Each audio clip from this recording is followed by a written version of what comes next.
This B Podcast Network show is presented by IXL. IXL's all-inclusive online teaching and learning platform simplifies edtech needs and accelerates achievement in 95 of the top 100 U.S. school districts. IXL delivers personalized learning across a comprehensive pre-K-12 curriculum, including math, language arts, science, and social studies, and it helps you assess student performance through actionable real-time insights at every level of your school or district. This one solution performs work that typically requires dozens of different tools. Want to find out why so many leading districts trust IXL? Visit ixl.com/BE. That's ixl.com/BE. We're proud to be sponsored by MyFlex Learning. MyFlex Learning is a scheduling platform that helps middle and high schools meet the individual needs of all students. Schools can easily create and manage time for flex blocks, win time, activity periods, RTI, counselor and teacher appointments, and much more. And with its built-in accountability tool and reporting features, MyFlex Learning solves your challenges around getting kids where they need to be and understanding how flex time is spent. Make your flex time work for you. Visit myflexlearning.com/BE to learn more and receive $500 off the first year. That's myflexlearning.com/BE.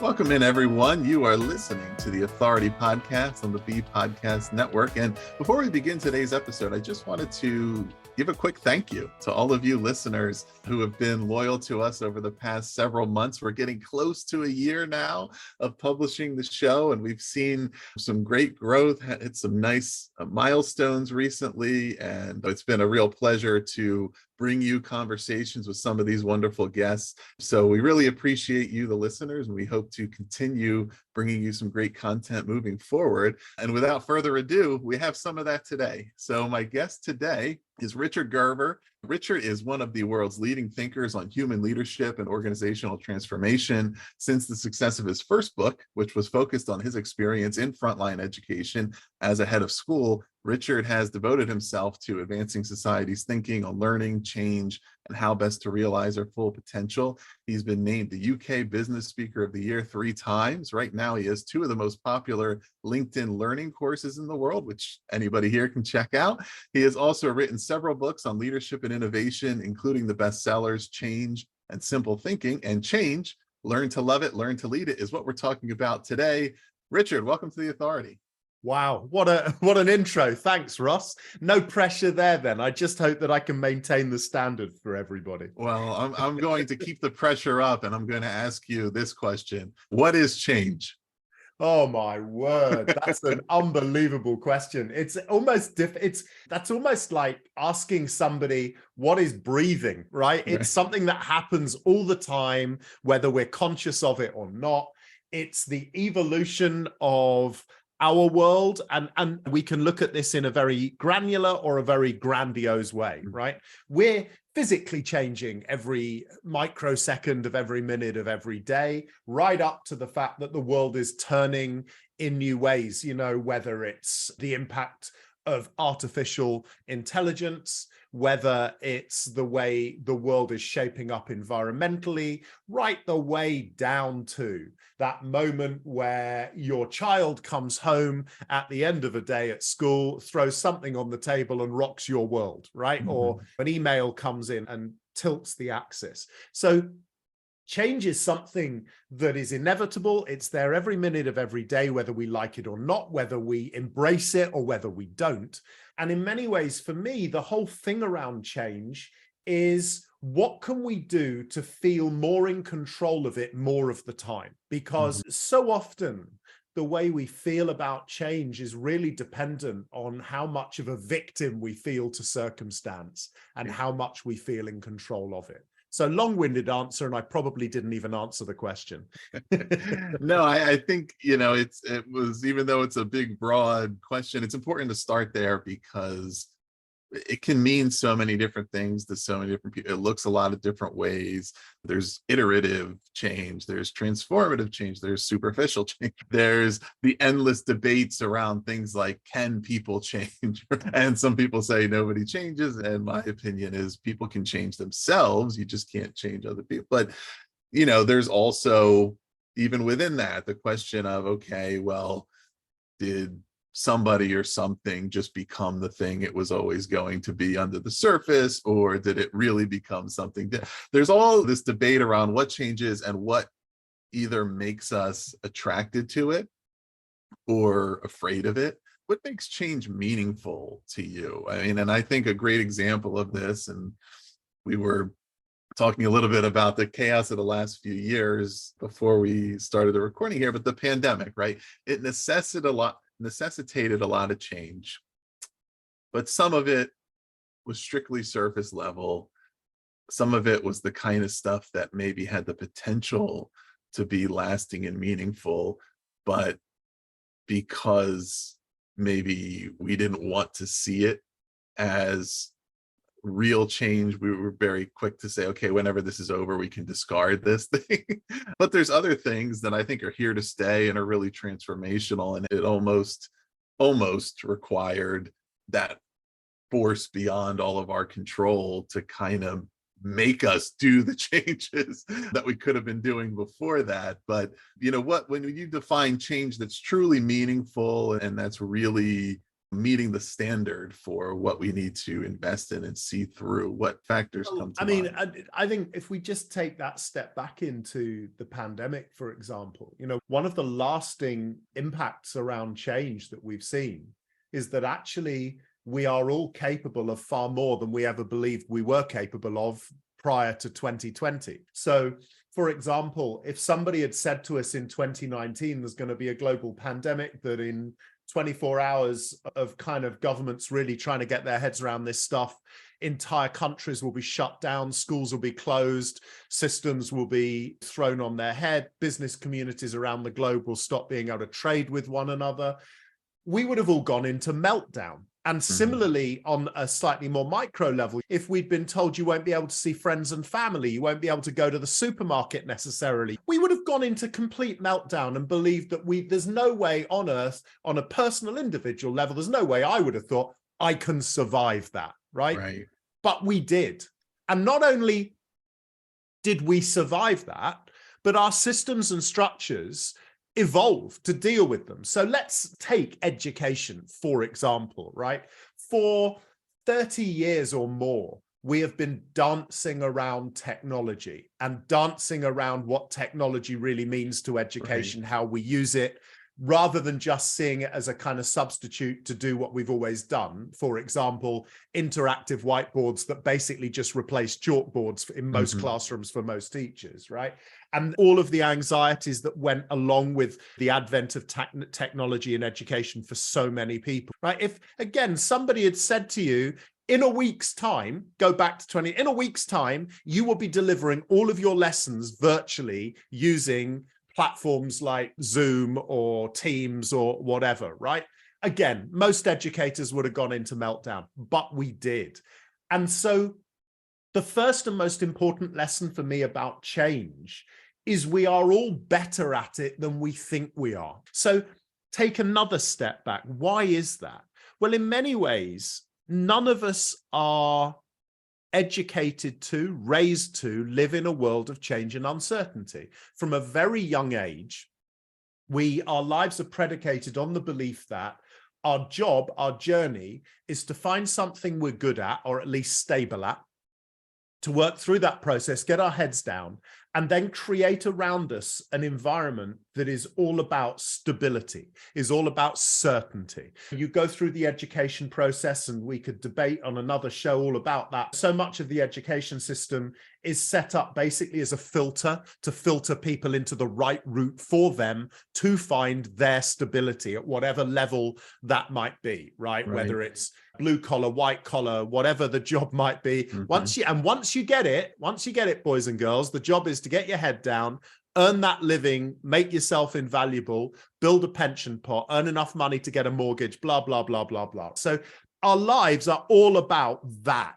And our parents, we are raised, and then we as parents raise our children along the same philosophy. Let's find what you're good at and then encourage you to go down that route as good. So an example, my son, I said to you before we started recording, left college last year. He's our youngest, which scares the life out of me, frankly, because it means my useful life appears now to be over, apart from being a bank to my children. And when he left college last year, he decided to get himself a job working in data management, right? So he's a data analyst working in the sustainable energy sector. So my wife and I looked at each other and went, hallelujah, our job here is done now. We've created an opening. My son has now built a life for himself, which is sustainable. Right. He's got certainty, right? In a career that frankly can only go in one direction. He then turned around to us, he and his girlfriend recently, and announced that actually they're both kicking their jobs into touch in a few months' time to go traveling. And of course, my wife and I went into semi-meltdown. But that to an extent is what the pandemic has done, particularly for younger generations. I think it was coming anyway. I think we've lived in a time of accelerated progress, transformation, because our children's generation don't see the world the way we did. They're the first generation to break out from that frame of gotta lock down certainty. And actually their lives are predicated on, we'll survive whatever the world throws at us. And so fundamentally for me, I think that's the great challenge around change, and potentially some of the subconscious stuff we've learned around change. We're better at it than we thought we were because we weren't educated to believe we could be any good at it, that we could deal with uncertainty, transformation, and change. And weirdly enough, our children's generation are leading the pathway and saying, look at us, life's okay, we'll be fine. In my work, I've collaborated directly with hundreds of educators to support their success. Do you know which of their edtech frustrations comes up time and again? The sheer number of tools out there and the difficulty of knowing which ones schools like theirs are using to get results. iExcel is different. Not only does it perform the functions of dozens of tools, it's currently delivering results for 1 in 4 U.S. students, including those in 95 of the top 100 districts. Another major pain point that comes up: when a school is excited to implement a new tool only to find out the teachers hate it. Yikes. It helps to know that iExcel is loved and trusted by more than 1 million teachers, saving them time on prep work while enabling them to better support student learning. iExcel is research proven to accelerate achievement. Studies across 45 states show that iExcel schools outperform non-iExcel schools on state assessments. And independent research from Johns Hopkins University verifies that iExcel meets ESSA Tier 1 standards. With those results combined with iExcel's teacher-friendly reputation, what more could you ask for? If you have a goal to increase achievement for all students, make sure to find out what iExcel can do for you.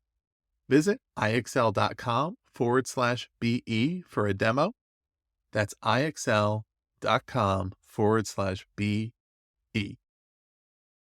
Once you have clear evidence that behaving conservatively with a prioritization on stability and lack of change, once you realize that that's not, it's still not going to be in your control, the incentive to do that changes. Something like a pandemic makes that clear to a lot of people to say, you know what, no matter what I do, there's always something I can't control. And there's these different cohorts of students, right?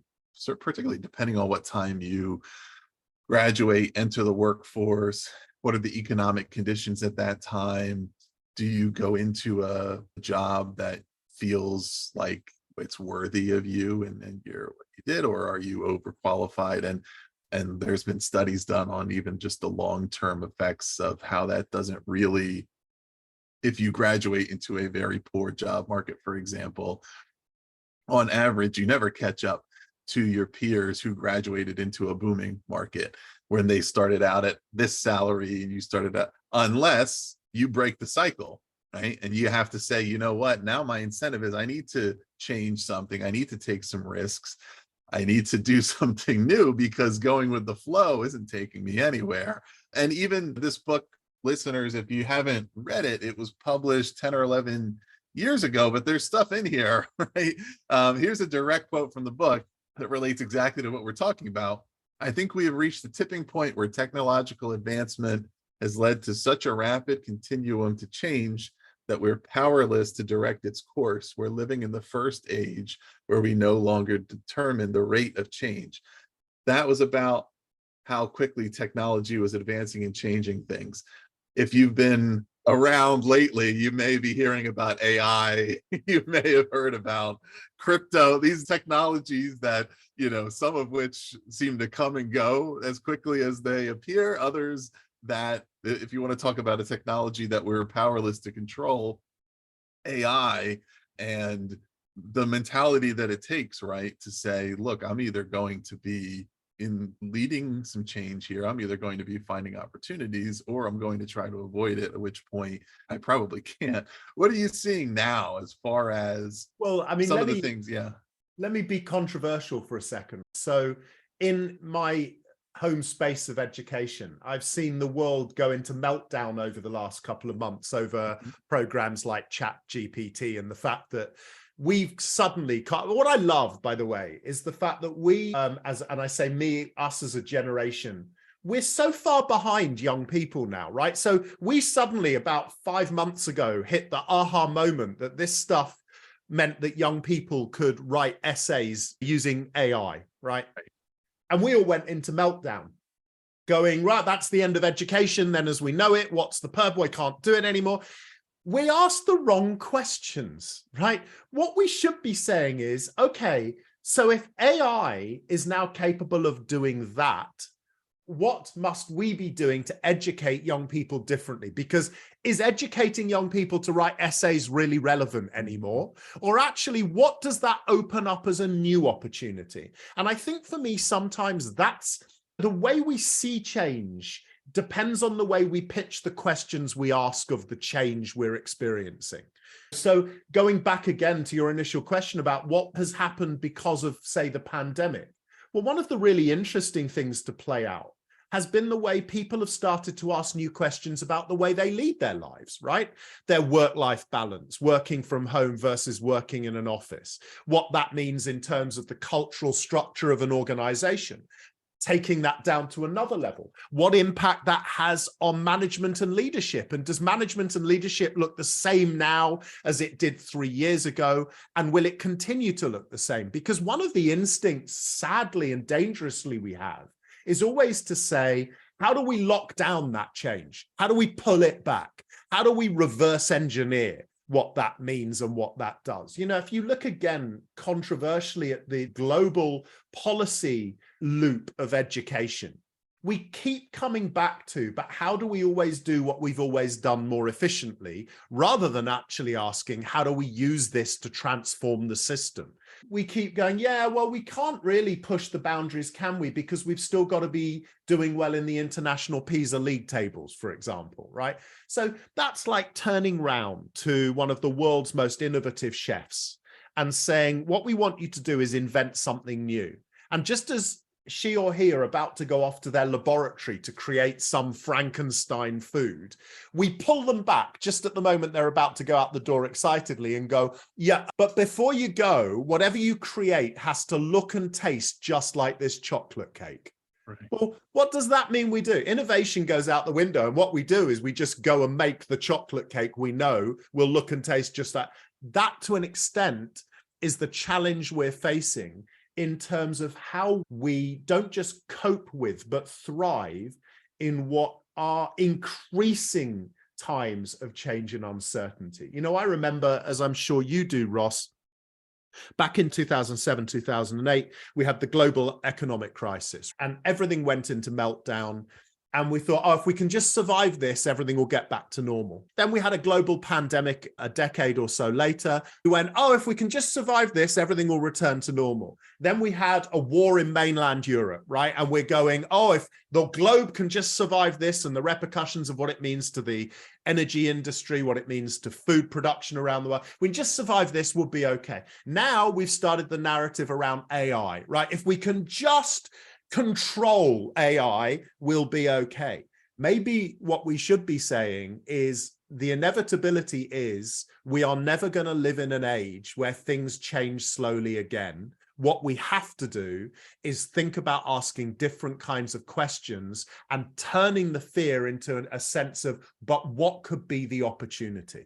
You're right about how the fear of change is often just related to the imagined consequences rather than the reality. What's wild about it is that it's in such conflict with how we realistically react to change after it's occurred. Our minds have this tremendous plasticity around it and kind of to just adapt to the new world. In the book, you wrote the example of the internet and your first exposure to it in the early 90s and thinking, yeah, I don't know, is this really valuable? And now by the time the book was written, I couldn't imagine. I mean, think about how much have mobile phones changed in that time, how much, and how much has everything changed. And even though you lived most of your life without that technology, do you even remember what that was like, right? Other than when you're being intentionally nostalgic. I mean, we just change and grow and life becomes something new. Yeah, and that's exactly the point. And, we can go back, right, to generations before ours, when at the birth of rock and roll in the 1950s, everyone thought this would spell the downfall of humanity. Elvis Presley was banned from the waist down on global television, right? Because we thought this was going to be the moral time bomb that was going to destroy us all.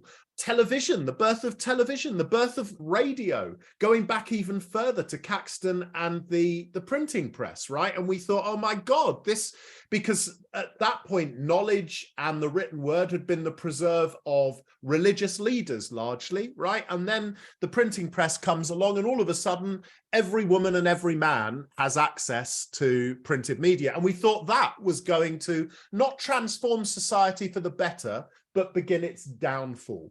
And I suppose if history teaches us nothing else, it's that our instinct is always, oh my God, this is terrifying. Why do we think that? Because we don't understand it, and therefore we don't feel we can control it. So our first instinct is to pull it back. And actually what we need to do is start to engineer future generations out of that instinct and start to get them to think, yeah, but what are the possibilities, right? In the book, the whole stimulus for the book actually came from my days as a frontline educator. And I always worked in elementary education, very fortunate.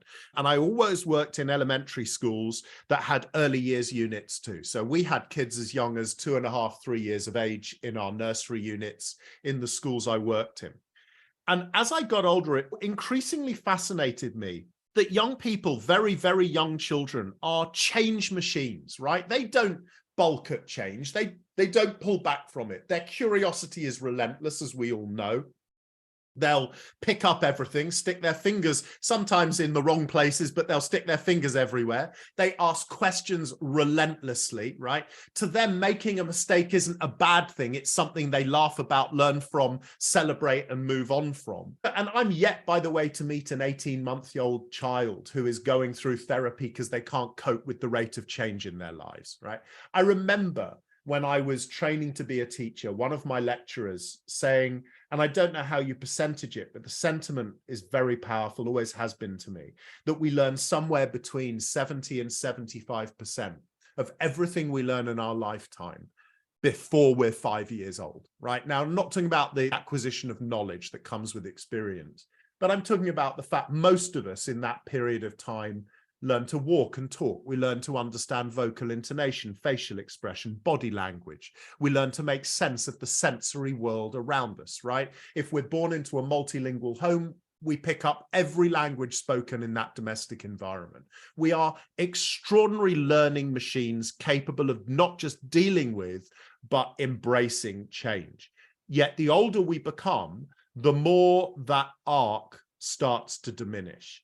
to the point where, as fully formed adults, we try to avoid change as much as we, even to the point of looking down a menu in a restaurant and going, nah, that looks unfamiliar, I'll stick to what I know, right? I mean, the number of times I go into a new restaurant and go, I'm gonna have something new, and I always end up ordering the burger. Why? Because I know I like the burger, right?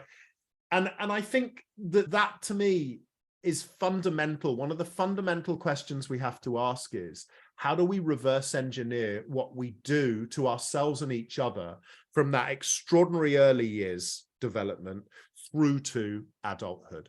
How do we start to see the possibility in some of the things that are changing around us and to us, rather than always the reflex being, oh my God, this is going to be bad?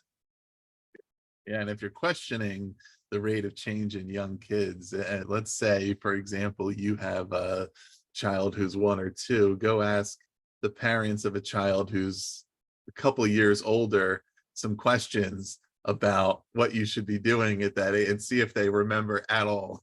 Because everything happens so fast and you just go through it, and then you have to remind yourself, oh yeah, I know that this happened.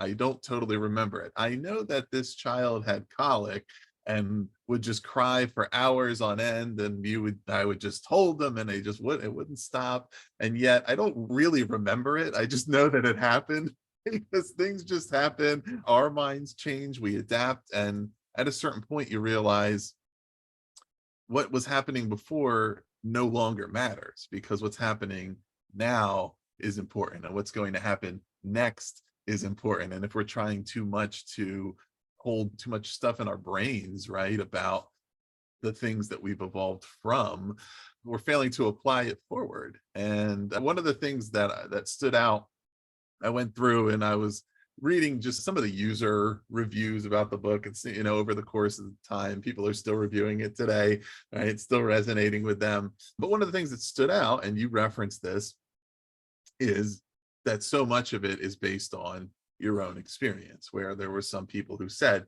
this was kind of marketed in the self-help category, and so I expected it to be kind of that sort of thing. But what was different about it was there were personal experiences in here, and it wasn't just kind of platitudes. And even one of the people who commented more negatively toward it, it was based on the same thing, basically saying, well, this is really based on his experience as an educator, and I don't work in education, so I don't know if that's irrelevant to me, which I don't necessarily agree with, but our listeners are educators. So I wanted to talk about that change in your own life. I mentioned earlier in the intro, right, that you were a teacher and a head teacher, and you're now 3-time business speaker of the year, right? That most educators wouldn't necessarily foresee that path happening. And yet I think it is a testament to what can happen when we don't limit ourselves, or we don't misplace the word but and say, well, I would love to do that, but I'm only this, or I'm only that, or nobody will ever give me the opportunity. Well, why? Why not? And that change has continued to occur, I think, over the past decade, I'm sure. And now a quick break for a word from our sponsor, MyFlex Learning. Let's talk about flex time in schools. The potential benefits to our students make it totally worth exploring. There's more time for personalized learning, increased choice and agency for students, and the increased engagement that comes along with it, dedicated time for intervention, and overall, as school leaders, it provides you and your faculty more tools to increase academic achievement.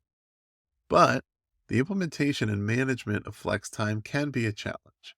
Tricky logistics and a lack of clear accountability systems can prevent teachers from buying in. It can hold you back from ensuring students make good use of their time. That's why I'm pleased to share that MyFlex Learning provides a solution to these challenges and more. MyFlex Learning helps you create and manage flexible time for any purpose. And with the seamless SIS integration, a student locator, flexible daily rostering, and intuitive mobile app, it eliminates the common challenges of implementation and management. If you want to see for yourself, visit myflexlearning.com/BE to learn more and receive $500 off the first year of use. That's myflexlearning.com best.ly/BE. You'll learn all about MyFlex Learning, what it can do for your school, and you'll receive a $500 off offer for your first year. Check it out. It's really interesting. I think, firstly, I lived through my childhood, as many people do, in what I suppose you would describe as an unstable family unit, right? Mm-hmm. So my father and mother split when I was very young. Now, you've got to remember, I'm in my mid-50s. So the idea of divorce and stuff going back, it's interesting how life changes, how consistent, right? But then it was still kind of a taboo thing. But my parents split. We kind of lived in a series of scenarios. So I suppose my childhood was filled with change and transformation, which I refer to in the book. I think that I had the stability of an extraordinary mother who was always, and again, one of the examples I give in the book is people are prepared to walk in space if they know they're tethered to the spaceship, right? Walking in space without the spaceship, a little bit more scary. So I was always very fortunate that I had a mother who was remarkable, is remarkable, and provided that stability. But I think I'd always lived in a world of change. I suppose through my life, I had always kind of encountered those moments that make us shaky and uncertain. And I suppose without realizing it subconsciously, every time you overcome something like that, you put a little bit of self-confidence in the locker, whether it's conscious or subconscious. I eventually found my way into education. And I honestly, Ross, thought that was it for my life. I had found my life's calling. I had found my epiphany, whatever you want to call it. That was where I was going to be for the rest of my career. And when I made school principal and was lucky enough to be part of a community that truly transformed itself, I honestly thought that, I remember there were days I'd sit there, walk around the campus and say to myself, this is it. This is everything I could ever have dreamed of. And then inevitably, more change started to happen. The school's profile meant that I was being pulled from pillar to post to go and talk to people about what we'd done and how we'd done it. Now, I want to be very clear with people because I really identify with that thing, particularly in education where we all just think we're only. The number of times I hear teachers say, I'm only a teacher, or I'm only an assistant, or I'm only this, or I'm only that, right? I never hear it as much in any other walk of life or profession as I hear it in education. And I thought I was only doing my job, Ross. And I thought everybody else must be doing it as well, if not better. We were just doing it in our way. I was very fortunate because as I started to travel more and more and see more and more, I suppose my confidence in my own narrative grew, that I had stories to tell and people to tell those stories to. When I left my job as a principal, I still thought that my job would extensively be around education. And it was only because an agent found me and decided they wanted to represent me. I didn't even know. So most of my career for the last decade and a half has been working as a professional speaker. I didn't even know that was such a thing, right? I didn't know there was such a thing as a professional speaker. And an agent picked me up. And what was really interesting was his team started to encourage me and say, look, actually, you know, a lot of your story is generic. A lot of your story has relevance and resonance way beyond education, change, transformation, leading people in difficult times. And I was that, are you crazy?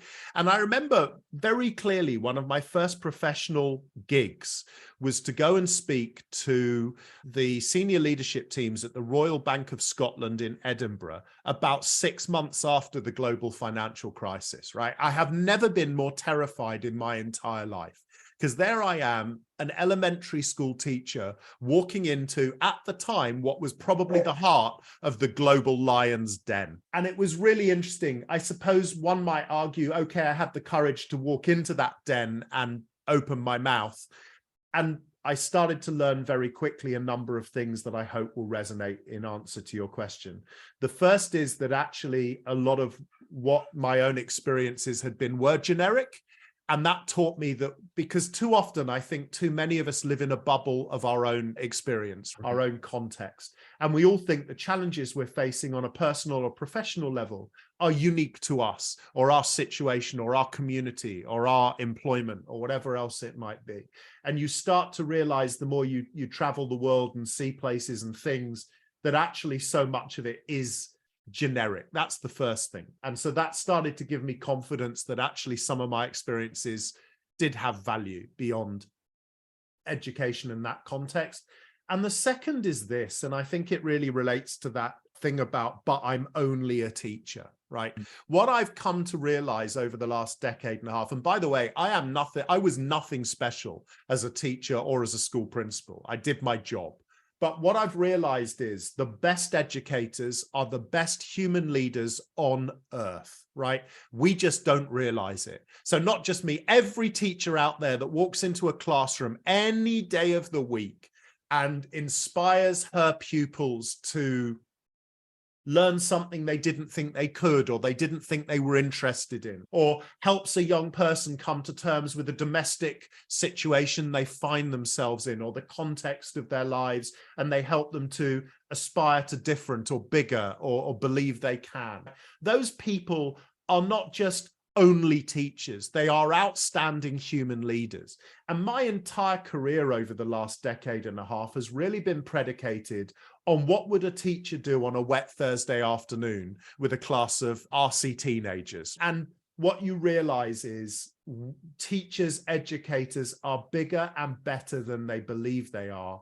They have a right to speak up, not just about education, but about transformation and about the future of humanity. And actually, I think part of my next decade is to give my own profession the confidence to take more control of what we do and how we do it. Yeah, I mean, especially what you said about becoming a professional speaker and not having even really known that was a thing. That's backed up by my very limited own little research, but it was something I was thinking about recently, particularly as I was thinking about my own career and thinking about people that I've been coaching on their careers. And I even put out a little poll on LinkedIn and said, ask people based on, like, with the career that you're in now, which of these buckets does it fit into? It's the thing you always wanted to do, always planned to do. It's something that at some point you made an intentional change and went to this, or it's something that you never knew existed. And 60% or some people said, I never even knew about this, right? And it doesn't necessarily mean that you left a certain profession, but it means that if you're open to the possibilities of what's out there, that none of us at 15, 16, 18, 22, 25 really know the full scope of what's out there or how we can apply our skills. And if we look at what we can do, we all can do a lot of things and know a lot of things that are valuable to other people in contexts that we might not be familiar with. It kind of leads to that unknown, the fear of the unknown. And to me, I mean, I think about it a lot as not just the unknown of what change will bring. If I do this thing differently, I don't know what's going to happen. But I think so often it's the unknown of how others will react to what we do, and particularly people in positions of authority. So you referenced, right, childhood. So how are my parents going to respond to this? If we have parents who are good at helping us navigate changes and turmoil in our lives, we start to develop more of a confident relationship to change. In the professional workplace, certainly whoever's the boss, so to speak, the leader, how does that person respond to things as they're happening and changing? That's certainly going to affect the rest of the staff, whether or not they're people who are comfortable taking risks, comfortable doing things new, or they're going to play it very conservatively. But ultimately, the subtitle of the book, Learn to Love It, Learn to Lead It, I think the first part of that is prerequisite for part two. You can't lead change unless you love it, you embrace it, you don't just deal with it, but you say, look, let's see it as an opportunity, right? Yeah, absolutely right. One of the stories I told in the book was about a legendary soccer manager from the 1970s, Rinus Schmeichels, and the fact that he revolutionized the way soccer was played globally. He took a tiny, unfashionable soccer nation, the Netherlands, to 2 World Cup finals, right? He uncovered the greatest player of a generation, a guy called Johan Cruyff, who went on to become, if you like, the dominant figure for modern football soccer managers today. And one of the things that he was really passionate about was making sure that everybody on the team understood everybody's issues, everybody else's perspective. And therefore he made every single player train in everybody else's position so that they weren't just training in their own. Why? Because A, it broadened their horizons and understanding of what other people were dealing with. It made those players understand how their role functioned within a wider sphere and a wider team, and therefore how their actions and reactions could influence things beyond their own orbit. And I think for me, there was tremendous courage in that for Renish. He was persuading world-class professional athletes that actually they now needed to learn how to play a different role in the team, etc. But also it was that understanding that the more you broaden people's horizons, the better you become, the more aware you become, the more able you are to deal with change, uncertainty, and difference. And I think for me, what that said about Renish Michaels as a leader was he wasn't scared of change himself, and he will have transmitted that into the players he was coaching. So although it may have felt alien for them to do what he was asking, because he resonated that confidence, it'll be okay. Trust me, I'm passionate about this. It's okay, I'll take responsibility, whatever else it is. Those around him went, okay, we'll give it a go. And what happened? They turned themselves into one of the greatest forces in global soccer, right? So I think for me, that whole idea about loving change is vital. I think it's vital as an educator, by the way, because if what we're doing is trying to prepare young people for this world of change and uncertainty that's accelerating around us, we ourselves have to be prepared to step outside our comfort zone more often. We have to take risks. You know, one of the things I talk about in the book is every so often doing something that scares you. It doesn't have to be grandiose, but do something that worries you. Do something that unsettles you. Do it regularly. You know, the number of times when I was an educator, I used to walk into the staff room and hear colleagues say things like, I'm fed up of my class of students because when I ask them a question, nobody volunteers an answer. Nobody puts their hands up. Nobody's prepared to take a risk. And with all due respect, I'd look at some of those educators and think, that's because you don't. You have set your classroom up the same way you do now for 20 years. You've taught the same lessons in the same way for 20 years because it's the way you like it. You've created the environment and culture to be the same as it's always been because it makes you comfortable. And I think you're right. As leaders, as educators, we have to, as Gandhi said, we have to be the change, right? We can't project change onto others if we're not prepared to do it ourselves. You know, going back to what you said before, I deliberately wrote my book in a very personal manner because I think telling people to be better at change as an intellectual or an academic exercise or as an expert telling you to do something, I think in this instance, what I was trying to do was, by telling the stories of my own personal experiences, was trying to get people to understand this was very human, it was very real, and it was about each and every one of us, including me, stepping out of our comfort zone, occasionally screwing up and getting stuff wrong, sometimes getting stuff right, but never moving away from the understanding that actually it's a learning experience and we should never stop learning. That's a great point. And one of the words I would use to describe the way the book is written is seamless. Right? It's very personal experience, very matter-of-factly kind of transitions between one story and another, kind of mirrors that continuous learning journey, but also very interesting to read it back a decade after it was originally published and look at some of these points that whether they're ahead of their time or timeless or whatever, you know, and then you just referenced Dutch soccer and total football, everything comes back around. I'm sure we have some listeners who watch the show Ted Lasso. That was a big plot point on the season, right? It just keeps coming around where when you recognize these ideas and their relevance and what they illustrate, they become these timeless examples of what change is, what it can be, what open perspectives are.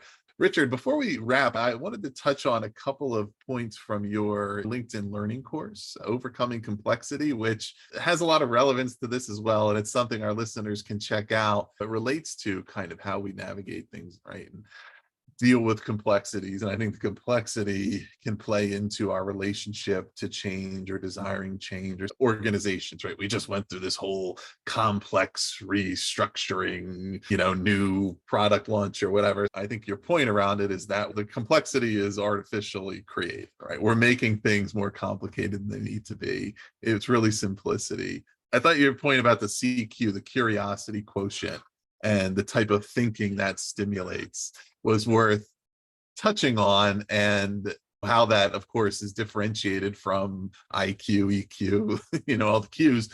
But to basically say, if we think about things in this way, we can sort of cut through those barriers we put up for ourselves. Yeah, I mean, I think it all stems back to the idea of self-confidence and belief, right? So LinkedIn course, just to give people a context, the LinkedIn course on overcoming complexity actually was originally based on my follow-up book to Change, which was called Simple Thinking. And that was, as I was writing and researching change, there was this whole new angle coming out for me, which was this thing about overcomplication. And the first story I tell, both on the course and in the book, was about queuing up at the world's first Starbucks in Seattle and being quite excited about the prospect of ordering a coffee from the world's first Starbucks, not for me, but for my daughter, who I thought this would be an Instagrammable moment, which would raise my credibility with her and her friends. Anyway, as I was in the queue, kind of very long story short, people were ordering, as everybody knows, 15 things they wanted done to a hot cup of liquid. None of it sounded like coffee. They wanted a breve half and half, twin pump caramel, soya milk latte, something extra hot, right? Which, no, I still don't understand extra hot. But anyway, I drink my coffee black, right? And I got to a point where, as I was walking along this queue, which went back for an awful long way, I don't know if any of the listeners have been to the world's first Starbucks in Seattle, but it's a bit of a tourist destination, right? Most of the locals, of course, don't go to Starbucks in Seattle. They go to local coffee houses, but it's the queues going back. As you got closer, you could hear what was going on in the store, and people were yelping and cheering and what a great order and awesome. And I was getting close to the front thinking, in a minute, I'm going to go in there and ask for a cup of black coffee and a medium-sized cup, please. And I could feel the disappointment. And the point is, I ran away. I was terrified. And as I ran away, that was the moment I thought to myself, when was it exactly our perception of value was things had to be complicated, to be clever, to be right, to be good, okay? Because I was intimidated by the fact I just wanted a black coffee. And I thought, my God, these other people are going to judge me because they all have this complexity in their cup. And I suppose for me, part of that linked back to some of what I was observing and seeing in education and in industry, where people were putting together complex change programs, right? So they'd bring in all the big management companies and they'd run complex change programs. Or in education, we'd hire people for training days who would completely confuse us in the language they were using and the complexity of what they were talking about. And actually, when you stripped it back and you stripped it down, the biggest barrier to change was the complexity that had been created around it, often because if we're leading or managing something, we think in order to justify it, we've got to sound clever. We've got to sound cleverer than the people we're pitching to. And actually, when you strip it back, so much of the challenge and the problem around that change comes from the complexity of the way we weave it, right? So teaching, for example, now I am not decrying the incredible explosion in knowledge of how the brain works, in cognitive science, all of the things that have been the buzz stuff around education for the last few years. But when you strip it back, in my mind, what made a great teacher 50 years ago still makes a great teacher today, right? Do you know your children? Do you know what they need? Are you planning to that need? Can you prove it works? Now, when you talk to young teachers about stripping back all the stuff they're seeing on social media and the complexity of the language and the new pitch and the new idea and whatever we call these things, because they're always the same rebranded often, right? When you strip it back, the fundamentals are actually far more simple. And it's the same with an organization. When the global financial crisis hit, those companies that had spent millions of dollars on change programs realized it was good for nothing. Why? Because it had overcomplicated process. And the one thing it had forgotten to do was transform the way human beings felt and thought about themselves, their colleagues, and the situations they were in. So for me, a lot of the point of the Overcoming Complexity course, as with Simple Thinking, is to tell people to take a breath, take a step back, and have the confidence to actually look at the simple first. And often, by the way, that starts with their instinct, right? I think one of the things to wrap a lot of what we've talked about today, young children are instinctive, right? They don't mistrust their instinct. They don't see it as an immature trait or something that's frivolous. They act on instinct. And as we get older, we tend to think that acting on instinct is a sign of immaturity. What we seem to forget is that as we grow, our instinct evolves, and our instinct is actually based on our lived experiences and all of the complexities and the joys, the miseries, the mistakes, the successes that those things bring. And actually, we often talk ourselves out of our instincts because we think, oh, it can't be that simple. But how many times in our lives have we talked ourselves out of doing something because it was instinctive or it was what we thought might be right, gone and done something different, and at the end of that journey gone, God, you know what? I should have trusted my instinct because I was right in the first place.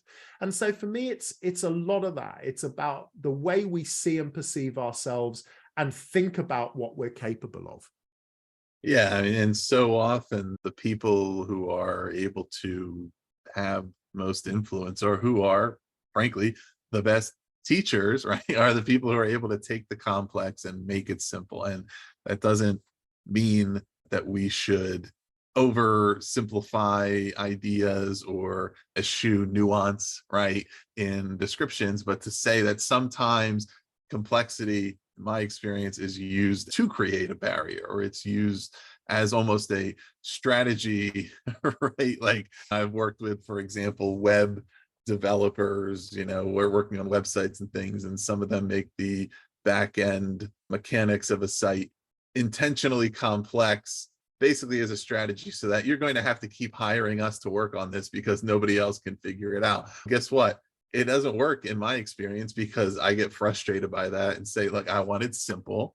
And guess what? If somebody does it simply, I'm happy to keep hiring them to keep doing things. But the person who's saying, let me use a bunch of jargon and complicated language here so that I sound smart and nobody knows what I'm saying, they don't have any influence.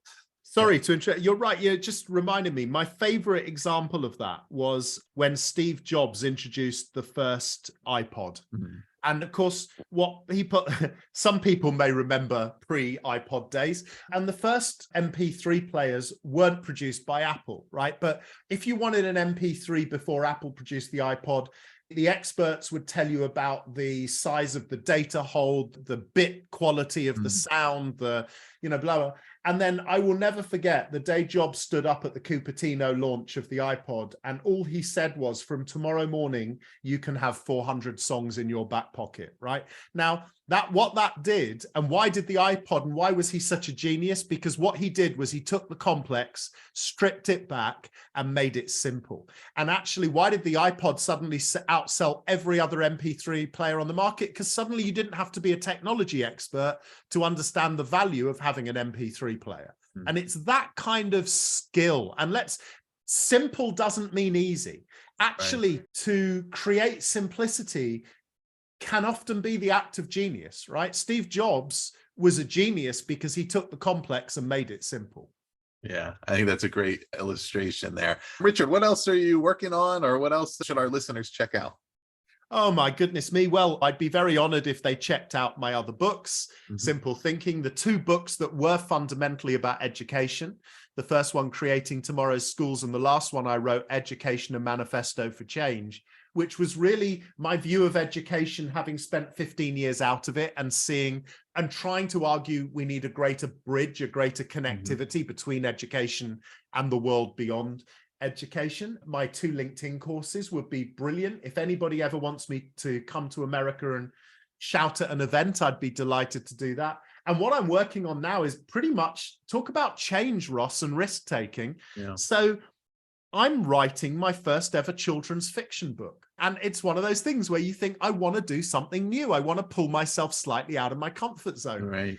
So I'm writing my first storybook for children between the ages of 7 and 12, and finding it both an extraordinarily uplifting experience and terrifying in equal measure, because by the time you reach your mid-50s, it's not often you tread into a space you have no skill and experience of. And I'm finding it just fabulous to do that too. Excellent. Well, yeah, listeners, look out for all of that. You can find Change and all of Richard's other books at richardgerver.com. Of course, also Amazon and everywhere else, but we'll put the link below to Richard's website. I'll also link to these LinkedIn learning courses for those of you on the platform. Check those out. They're free. You can view them in about an hour and get some more thoughts on all of these ideas. Also, send us any feedback on this interview. If you're positive enough, maybe someday we'll arm wrestle Richard into coming back, because I think there's a lot more to talk about. Please do subscribe to The Authority for more in-depth author interviews like this one, and visit thepodcast.network to learn about all of our shows. Richard Gerver, thanks so much for being here. It's been an absolute honor, Ross. Thank you so much for having me. This has been The Authority Podcast, hosted by Ross Romano, edited by Gage Sanderson. Do you want to simplify your school's technology, save teachers time, and improve students' performance on state assessments? You can do it all, but don't waste another minute. Head straight to ixl.com/BE to learn how IXL's research-proven teaching and learning platform can help you achieve all of these goals. That's ixl.com/BE.